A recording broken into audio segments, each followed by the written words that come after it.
我越嚟越相信有災前被提，或者可以叫災中被提。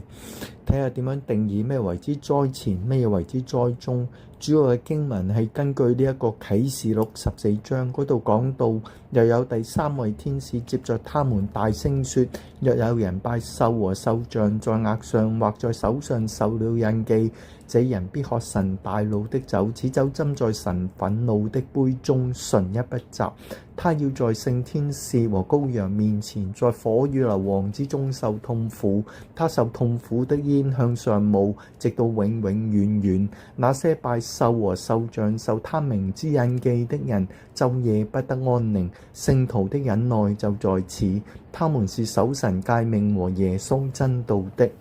我從天上聽見有聲音對我說：你要寫下，從今以後在主裏面而死的人有福了。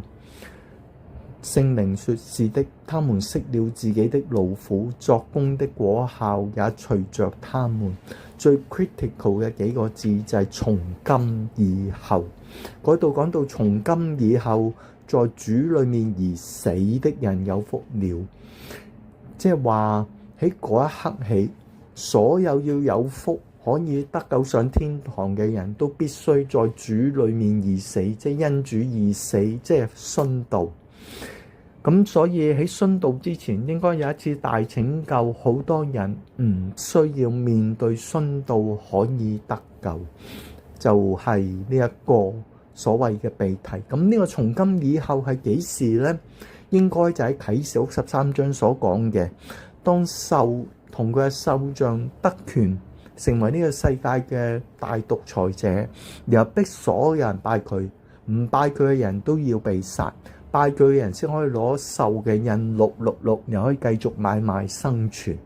所以嗰個今，從今以後就係獸掌權開始逼人拜佢，獸像開始逼人拜佢嘅時候。咁即係話喺獸未掌權、獸像未掌權之前，嗰啲人係可以得救，而唔需要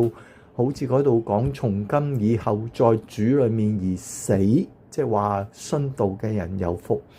咁所以應該個被提，即係哥林多前書15章所講嘅被提，應該就係獸掌權嘅嗰一下之前。咁亦都呼應翻喺呢個啟示錄11章呢一個兩個見證人被殺，然後復活，3日後復活，又被提上天上。當時應該就係好多人亦都一齊被提啦，信主而被提，好有可能喺呢個之前或者之後被提，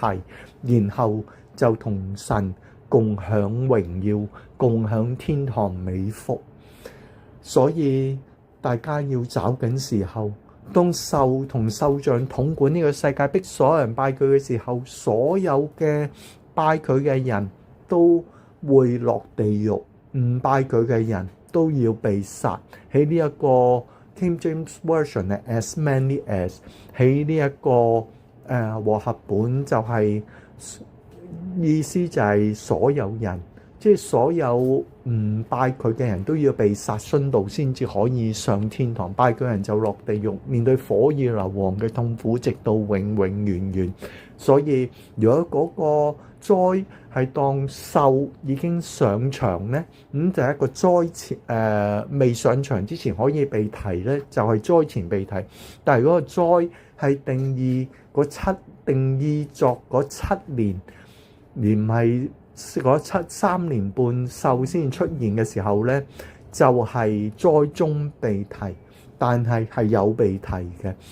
所以大家要找緊時候，喺呢一個獸仲未成為呢個世界嘅獨裁者，獸像仲未掌權之前，我哋要趕緊信主耶穌，認罪悔改，信主耶穌，咁你就可以被提，可以避開獸嘅逼迫，唔肯拜獸嘅人都要被殺嘅逼迫。